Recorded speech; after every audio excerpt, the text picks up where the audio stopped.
a ship's captain, a lake, and a stolen treasure. Join me as I tell the tale of the Dragon of Lake Chelan. Hello and welcome to Spooky Tales of the Pacific Northwest and beyond. My name is Jennifer, and I just want to say if you are listening to this episode, it is the very first episode I've ever recorded for this podcast, and I am not quite sure how it's going to go. Or even how it's going to be received. And that is neither here nor there. I really enjoy spooky tales, and I really enjoy cryptids, and I live in the Pacific Northwest. So I decided to start this podcast.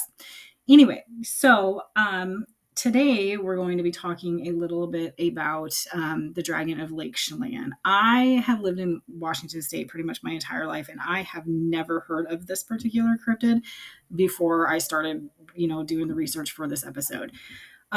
There's a couple legends, and there's a few indigenous tales that I'll go over, and all of my sources will be linked in the show notes. And so we'll get started with a little bit about Lake Chelan. So Lake Chelan is the third deepest lake in the United States behind Crater Lake and Lake Tahoe. So I didn't know that, but it is a narrow lake, it's about 50 and a half miles long, and it is located in Chelan County in Washington State. It actually derives its name from a Salish indigenous word, Chelan, meaning deep water. I'm not sure if I pronounced that wrong or correctly, so we're going to just roll with it. And if you happen to be from the Chelan area and you speak Salish indigenous, go ahead and correct me. Let me know how it actually is pronounced, and I would, appreciate that a lot.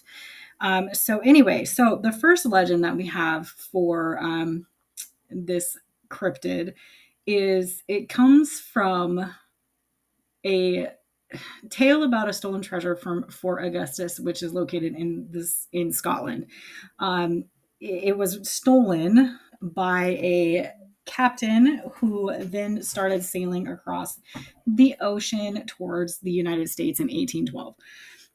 Somehow or another, there was a mysterious storm off the Washington coast in that same year, and suddenly the ship happened to be transported somehow, some way to Lake Chelan.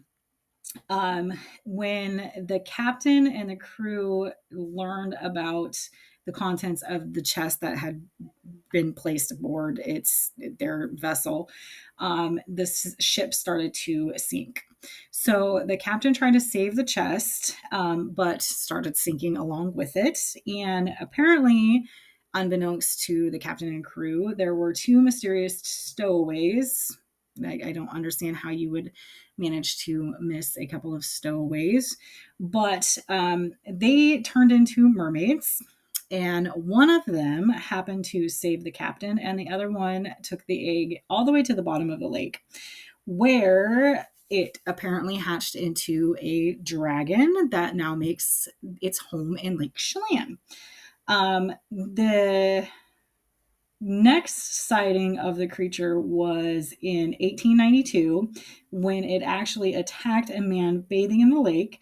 The man's friends dragged him and the creature onto the shore, and they said that the creature had the body of an alligator, the head and the eyes of a snake, and a scaly tail, bat wings, and velvety soft skin. I'm assuming kind of like suede or something like that. They tried to kill it multiple times with multiple things, but it simply would not die. And somehow amidst this fighting, they managed to start a fire, which, okay, whatever. And they dragged the creature into the flames. That apparently was enough to get the beast to fly away. However, it did not drop the men's friend, and it happened to fly away with the man in its mouth still. So that one, it was a pretty interesting story to read. I don't know how much of this is actually documented proof, aside from the little tales that I found on the internet when I was doing the research. But there are quite a few indigenous stories about a serpent that happens to live in Lake Chelan.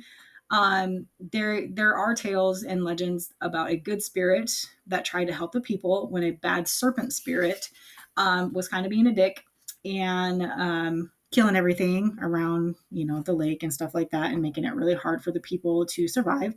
And the good spirit dammed part of the lake. There's actually evidence of really high water levels before the existence of the current dam that is in place. There's actually pictographs really, really high up on the walls depicting animals and people in Stehekin. Um, excuse me. Another There's another tale that's kind of similar to the first that sees the arrival of a monster. They ate all of the game around Lake Chelan, and it was apparently a great, and it was during a starvation time, and it was starving all of the people. And a great spirit came down and killed the monster, throwing it down and covering it with water to create, and this event created Lake Chelan.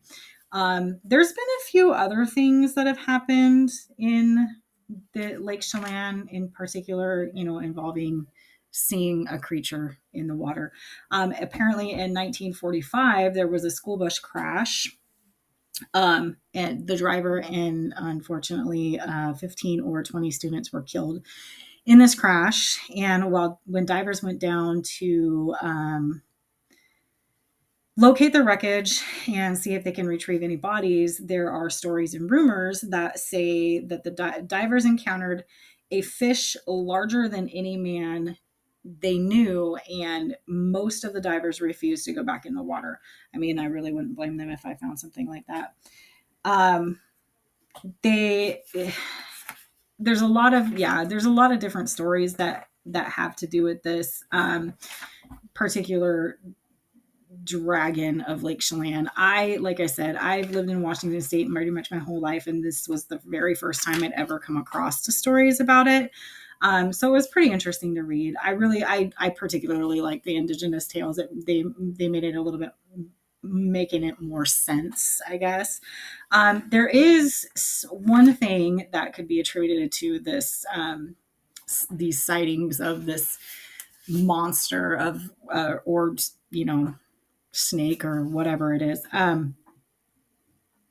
North America, the Lake Chelan used to be home to white sturgeon, which are North America's largest and very longest lived fish.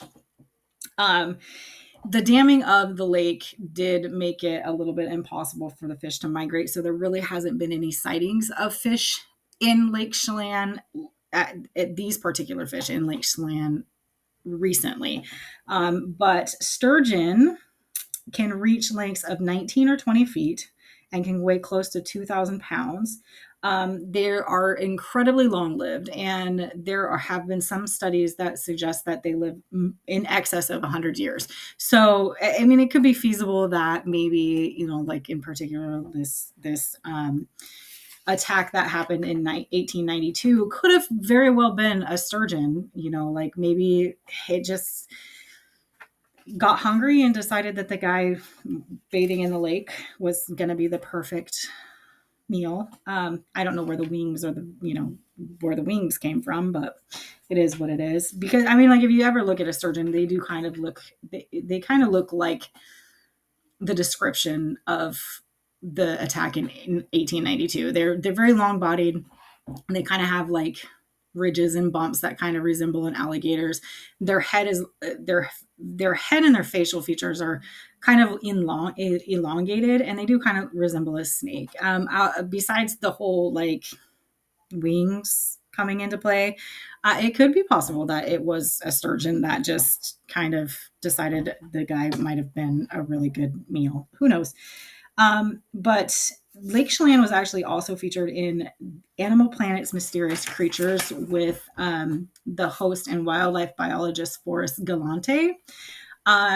he did a special on Lake Chelan, and I think he went into detail about the Lake Chelan dragon. And I'm pretty sure, like it could be anything really. It could be a sturgeon that just happens to be in the lake that nobody has ever, seen one on one. Oh, they do also say that there's some weather patterns or sometimes very large waves happen on Lake Chelan, and they also attribute this to, you know, the Lake Chelan dragon and stuff like that. So it's pretty interesting. And I mean, like, you really gotta, I don't know, suspend belief if you think that a ship magically found its way from the coast of Washington to the middle of the Washington state into a lake and deposited mermaids and dragons. But that's what this show is for. So you make that decision and you decide whether or not the Lake Chelan dragon is an actual dragon or just strange weather patterns are causing enormous waves or that come and go. Maybe it's an enormous sturgeon that is still living in Lake Chelan that just finds people very tasty. And, we never know. There maybe a dragon egg really was stolen from a Scottish force. Who can really say what is truth or imagination? We don't know, and we aren't there, so we really can't say. Like I said, this was my first episode, and I chose what I thought was going to be the easiest thing that I could choose for this particular episode, and it was pretty easy to research and stuff. There's not a whole lot of information out there about it. Like I said, I did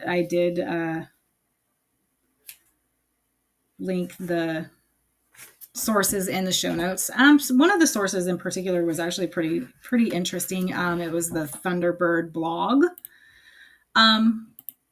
link. It had some pretty interesting stuff on there, like even more stuff than just the Lake Chelan monster or whatever. It's the thunderbirdphoto.com.